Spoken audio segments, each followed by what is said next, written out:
नमस्कार आणि राम राम मंडळी, तुमच्या सर्वांचं स्वागत आहे इन्फोटेक फोरम या यूट्यूब चॅनलवर। BMC कडून जी 426 घरांसाठीच्या सोडतीची जाहिरात प्रसिद्ध करण्यात आलेली आहे। या लॉटरीमधील घरांच्या किमती खूप असल्या तरी यामध्ये काही लोक अर्ज करणारे आहेत।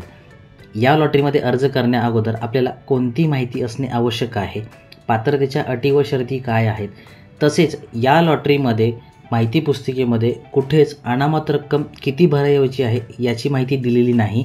तर याबद्दल सध्या खूप गोंधळ सुरू आहे। पण या लॉटरीमध्ये अर्ज करताना किती अनामत रक्कम भरावी लागणार आहे त्याबद्दलची माहिती आणि या लॉटरीमध्ये अर्ज करताना कागदपत्रे कोणती लागणार आहेत त्याबद्दलची सविस्तर माहितीची या व्हिडिओमध्ये आपण पाहणार आहोत। त्यासाठी पूर्ण व्हिडिओ स्किप न करता शेवटपर्यंत पाहत राहा। जर या चॅनलला अजूनही सबस्क्राइब केलं नसेल तर सबस्क्राइब करा, बाजूच्या बेलवर क्लिक करून ऑल नोटिफिकेशनवर क्लिक करा, जेणेकरून नवीन व्हिडिओचे नोटिफिकेशन मिळेल आणि सर्वात आधी तुम्हाला व्हिडिओ पाहता येईल। तसेच अपडेटसाठी फेसबुक पेज आणि इंस्टाग्राम पेजला फॉलो करा।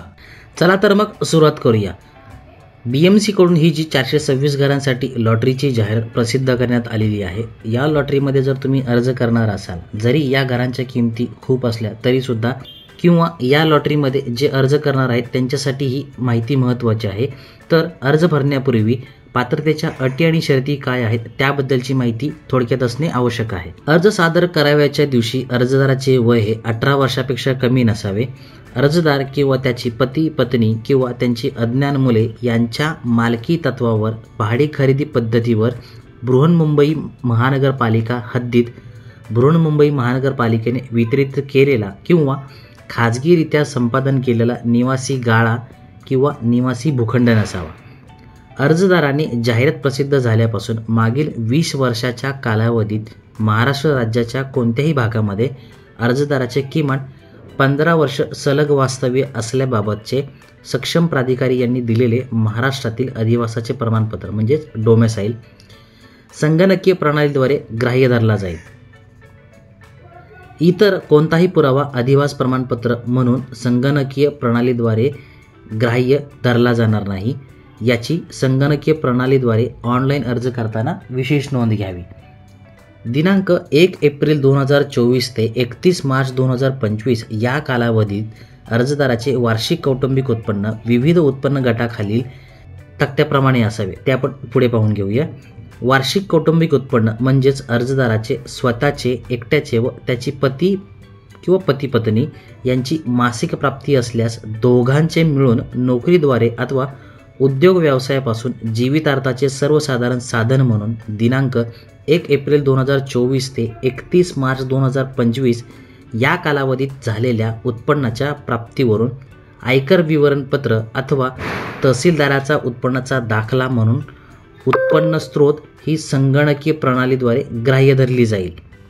दिनांक 1 एप्रिल 2024 ते 31 मार्च 2025 म्हणजेच असेसमेंट इयर 25-26 मधील आयकर विवरणपत्र अथवा 1 एप्रिल 2024 ते 31 मार्च 2025 तहसीलदाराचा उत्पन्नाचा दाखला या व्यतिरिक्त अन्य कोणत्याही स्वरूपाचा उत्पन्न स्रोताबाबतची कागदपत्र, दाखले, पुरावे, प्रतिज्ञापत्र किंवा वेतन प्रमाणपत्र इतर संगणकीय प्रणालीद्वारे ग्राह्य धरली जाणार नाहीत। याची सर्वांनी नोंद घ्यावी लागणार आहे। संगणकीय प्रणालीद्वारे ऑनलाईन अर्ज भरताना विशेष नोंद घ्यावी। तसेच कौटुंबिक उत्पन्नाचा दाखला हा अर्जदाराच्या नावेच असणे बंधनकारक आहे। आता आपण नेमकी उत्पन्न मर्यादा काय आहे याची माहिती घेऊया। या ठिकाणी 2 उत्पन्न गटासाठी ही घरे उपलब्ध करून देण्यात आलेली आहेत। अत्यल्प उत्पन्न गट आणि अल्प उत्पन्न गट EWS आणि LIG। यामध्ये ही उत्पन्न मर्यादा ही सुधारित उत्पन्न मर्यादा आहे। मुंबई महानगर क्षेत्र, पुणे महानगर क्षेत्र, नागपूर महानगर क्षेत्र, नागपूर सुधार प्रन्यास प्रदेश तसेच 10 लाखापेक्षा जास्त लोकसंख्या असलेल्या स्थानिक स्वराज्य संस्था अंतर्गत येणाऱ्या क्षेत्रासाठी तसेच उर्वरित महाराष्ट्रातील स्थानिक स्वराज्य संस्था आहेत त्या ज्या अंतर्गत येतात त्यासाठीचं एक वेगळं उत्पन्न। अत्यल्प उत्पन्न गट यासाठी जे महानगर क्षेत्र आहे यामध्ये वार्षिक उत्पन्न मर्यादा ही 6 लाखापर्यंत असेल तर तो अल्प उत्पन्न अत्यल्प उत्पन्न गटामध्ये मोडतं। तर उर्वरित महाराष्ट्रासाठी उत्पन्न मर्यादा ही 4.5 लाख रुपये आहे आणि घरांचा कार्पेट एरिया हा 30 चौरस मीटरपर्यंत असला पाहिजे। तर अल्प उत्पन्न गट यासाठी महानगर क्षेत्रामध्ये वार्षिक उत्पन्न मर्यादा ही 9 लाख रुपयापर्यंत आहे, तर उर्वरित महाराष्ट्रामध्ये 7.5 लाख रुपये आहे. तर घरांचं कार्पेट एरिया हा 60 चौरस मीटरपर्यंत असणे आवश्यक आहे. तसेच या ठिकाणी एक टीपसुद्धा दिलेली आहे. या शासन निर्णयानुसार उपरोक्त उत्पन्न गटासाठी किमान मर्यादा निश्चित करण्यात आली नसली तरीसुद्धा अत्यल्प उत्पन्न गटातील व्यक्ती ही अल्प उत्पन्न व अत्यल्प उत्पन्न गटासाठी दोन्ही गटासाठी अर्ज करू शकतात. The national trust for the welfare for persons with ॲटिम्स cerebral palsy mental retardation and disability या अंतर्गत जर कोणी अर्ज करणार असेल व मनोविकृत अर्जदाराच्या वतीने संबंधित व्यक्ती किंवा संस्था अर्ज करू शकतील. या स्वरूपाचे अपंगत्व असलेल्या व्यक्तीस सदनिकेचे वितरण करताना त्यांचे वैयक्तिक उत्पन्न किंवा पालकाचे उत्पन्न विचारात घेण्यात येईल. अर्जदाराचे संगणकीय प्रणाली अंतर्गत UDID कार्ड म्हणजेच युनिक डिसॅबिलिटी कार्ड ग्राह्य धरलं जाईल. या व्यतिरिक्त कोणताही पुरावा संगणकीय प्रणालीद्वारे ग्राह्य धरला जाणार नाही. याची कृपया संगणकीय प्रणालीद्वारे अर्ज करताना विशेष नोंद घ्यावी. बृहन्मुंबई महानगरपालिकेचे सर्व कर, पाणीपट्टी, मलनिसारण आकार, वीज आकार इत्यादी लाभार्थ्यांना सहकारी गृहनिर्माण संस्थेस किंवा त्या स्थानिक संस्थेकडे परस्पर भरावे लागते. अधिक तपशिलाकरता माहिती पुस्तिका पाहावी. ज्या प्रकल्पांना भोगवटा प्रमाणपत्र झालेले नाही त्या प्रकल्पातील सदनिकांचे अंतिम विक्री किंमत प्रकल्पास भोगवटा प्रमाणपत्र झाल्याच्या वर्षाच्या असर दराच्या नुसार परिगणित करून अंतिम करण्यात येईल.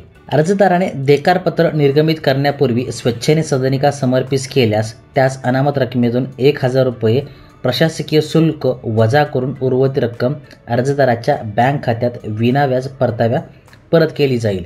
विक्रीस उपलब्ध असलेल्या सदनिका जैसे आहे तशा स्थितीत विक्रीस उपलब्ध आहेत. त्यामध्ये कोणत्याही किंवा कुठल्याही प्रकारची दुरुस्ती बृहन्मुंबई महानगरपालिकेत मार्फत केली जाणार नाही याची कृपया नोंद घ्यावी. अर्जदारांनी त्यांनी भरलेल्या ऑनलाईन अर्जामध्ये अनामत रकमेचा भरणा करण्यापूर्वी बदल करता येईल. अनामत रकमेचा भरणा केल्यानंतर अर्ज फक्त पाहता येऊ शकेल. अर्जदाराने त्याचा ऑनलाईन अर्ज ओपन करून त्यामध्ये कोणताही फेरफार करणे शक्य होणार नाही याची नोंद घ्यावी. या संपूर्ण जाहिरातीमध्ये माहिती पुस्तिकेमध्ये कुठेही अनामत रक्कम किती भरायची आहे याची माहिती दिलेली नाही. पण या ठिकाणी जर तुम्ही BMCच्या लॉटरीमध्ये अर्ज करणार असाल, अत्यल्प उत्पन्न गट असो किंवा अल्प उत्पन्न गट असो, यासाठी अनामत रक्कम ही 10,000 रुपये आहे आणि या अनामत रक्कम 10,000 सोबत अर्जाची किंमत ही 1,180 रुपये अशा प्रकारे एकूण ही रक्कम पूर्ण अर्ज भरताना संपूर्ण अर्जदारास भरावी याची आहे आणि याबद्दलची माहिती कुठेही देण्यात आलेली नाही. पण ही सर्व माहिती तुम्हाला अर्ज भरताना त्या ठिकाणी दिसणार आहे की अनामत रक्कम आणि अर्जाची किंमत एकूण किती भरायची आहे.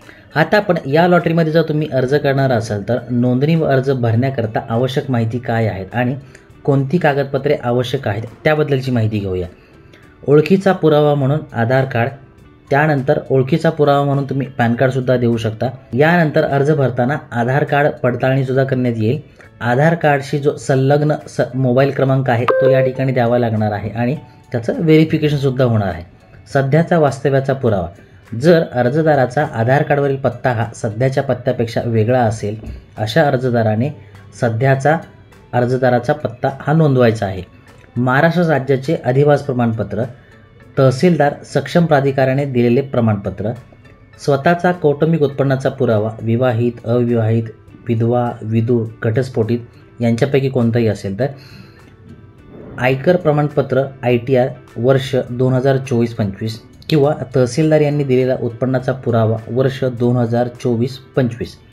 यानंतर पती पत्नीच्या उत्पन्नाचा पुरावा, पती पत्नीचा आयकर प्रमाणपत्र वर्ष 2024-25 किंवा तहसीलदार यांनी दिलेला उत्पन्नाचा पुरावा वर्ष 2024-25चा हा अर्जदाराच्याच नावे असावा. विशेष प्रवर्ग अथवा जाती प्रवर्ग अर्ज करणाऱ्या अर्जदाराकरिता आवश्यक कागदपत्रे ही खालीलप्रमाणे आहेत. विशेष प्रवर्ग किंवा तुम्ही जाती प्रवर्ग अंतर्गत जर अर्ज करणार असाल त्यासाठीचं जात प्रमाणपत्र व जात वैधता प्रमाणपत्र, जर पत्रकार असाल तर मुख्य जनसंपर्क अधिकारी म्हाडा यांचं लेटर असणं आवश्यक आहे.